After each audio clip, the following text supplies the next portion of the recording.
People always ask me how I lost 50 kilograms. They always think, was it one perfect diet? Was it one exercise that I did repeatedly that got me there? No, it absolutely wasn't. It was a handful of habits that I stuck to over a significant period of time, and those habits I still have today. If I was to start again right now, this is exactly what I'd do and what habits I'd stick to. Back in 2018, I weighed 120 kilograms. I was unhappy with my body, I was frustrated with the way I was going, and I just didn't have any motivation to sort it out. I found a reason to, and I stuck to it. By 2020, I was 70 kilograms. But I was still unhappy. I still wasn't too pleased with where I was at, even though I'd lost 50 kilograms. And here's me today. I weigh about 88 kilograms. I'm relatively happy with my body. I still have some changes I want to make. But overall, I can see the habits that I've stuck to have got me to where I am today, and will keep me moving forward into the future. Habit number 1 is tracking calories. At the end of the day, you can't actually improve what you don't measure. Don't get me wrong, you'll be able to generalise your calories, but I do think you need to put actual effort into knowing what you're eating each day. I think for a lot of people, if they actually track their calories on something like MyFitnessPal or something similar, they'd be amazed by how many calories they're actually eating on the daily. And that includes such small things like oils and stuff like that you use in cooking that you wouldn't even consider as calories. And that means when you put into place a deficit, your deficit probably isn't going to be quite as big as you think it is. So my recommendation would be to get used to tracking your calories. I personally don't actually use MyFitnessPal. I use my notes app on my phone. I write down the calories and I actually write down the protein as well, just because I like to know whether I'm reaching my daily goal in regards to that. But I find that if I do this, I actually get used to the calories in the sort of foods that I regularly eat. And as a result, I can subconsciously track it slightly more.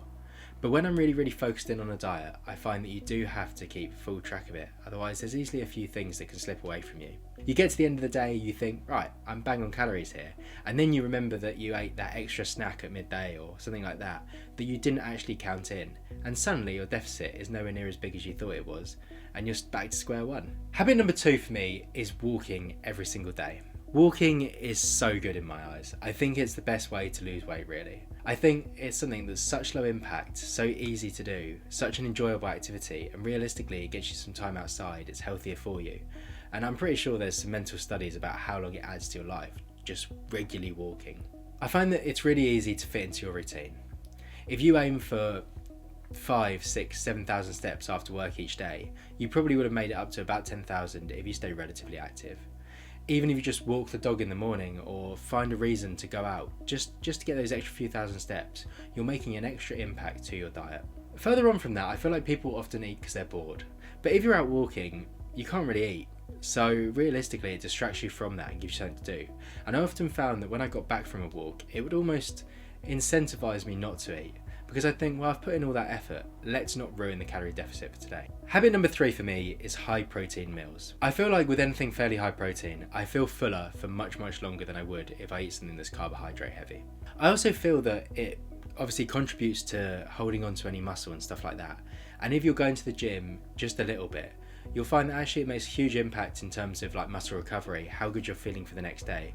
And especially if you're using this alongside lots of walking and stuff like that, realistically, it's going to help you recover even better and feel more excellent for the next walk you do. Habit number 4 is stop drinking calories. Now, I love a fizzy drink. I absolutely love a bit of lemonade, a bit of Fanta, something like that. But I always make sure that I buy the zero versions or the diet versions. I know people moan about like aspartame and stuff like that and the effects that might have on you. But realistically, the effects of obesity are probably going to be a lot worse. Overall, you can use a lot of calories on something that you're not even considering has lots in. Obviously I'm talking about fizzy drinks here, but I'm also talking about things such as people get iced coffees with loads of different flavourings in it and loads of different syrups, and they probably have hundreds of calories that you haven't even considered. Furthermore, obviously alcohol, I mean that can be a huge one. Even if you're just having vodka lemonade, if the lemonade isn't diet, you'll be amazed by how many calories that has in, and also the vodka itself. And going down the route of how much a pint of beer has is not even worth looking at. I'm not saying overall it's bad. On the weekend, absolutely enjoy yourself, or if you've got someone's birthday coming up or something like that. But at the same time, you need to make a consideration for it and maybe cut the calories on some other days to make up for it, to know that you can fit in your calories for the week. I actually find that drinking a lot of low calorie drinks or I have lots of orange squash and stuff like that. I find that I can drink it basically all day. It actually keeps me feeling a lot less hungry because it's something to fill my stomach with. That lack of hunger can then be translated into trying to keep to your calorie deficit. Habit number 5 Never try to be perfect. One terrible meal or one terrible day isn't going to ruin your diet completely. Yet some people look at it this way and it frustrates me. They have a day where they go off the rails, they think, oh my god, look at the damage that I've done. I don't think you even need to consider that. I think what you need to do is you need to recenter and go, right, I'm going to have the rest of the day that I don't really mess up.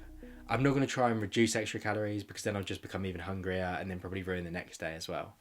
It's actually a place where you can go, right, back to basics. Tomorrow I'll start again. Now, if you do this every single day, obviously it's going to go terribly. But if you think about it logically, you'll be absolutely fine. Think of all the progress that you've made, the amount of days that you've been in a calorie deficit, the amount of days that you've walked those steps. It's going to take quite a lot to undo the progress that you've made. And even though you've eaten a really hugely carbohydrate heavy meal and the next morning the scale says that you've gone up by half a kilogram because of all the water weight you're holding, don't just think, oh, that's progress gone. That won't be fat, that'll be water.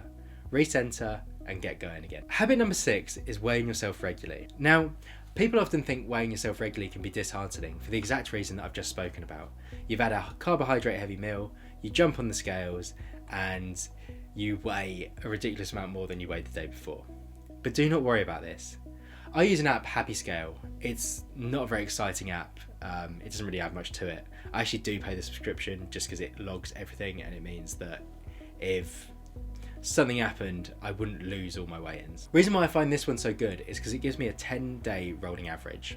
This means that it's taking the ups and downs over the course of 10 days and working out what my overall average is. This is significantly better to work off. And actually, I feel like it desensitizes you to those fluctuations.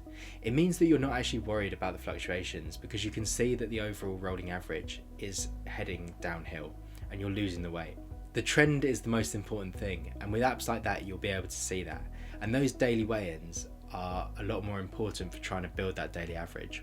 If you weigh yourself just once a week, it could be that you're unlucky. It could be, say you weigh yourself every single Monday.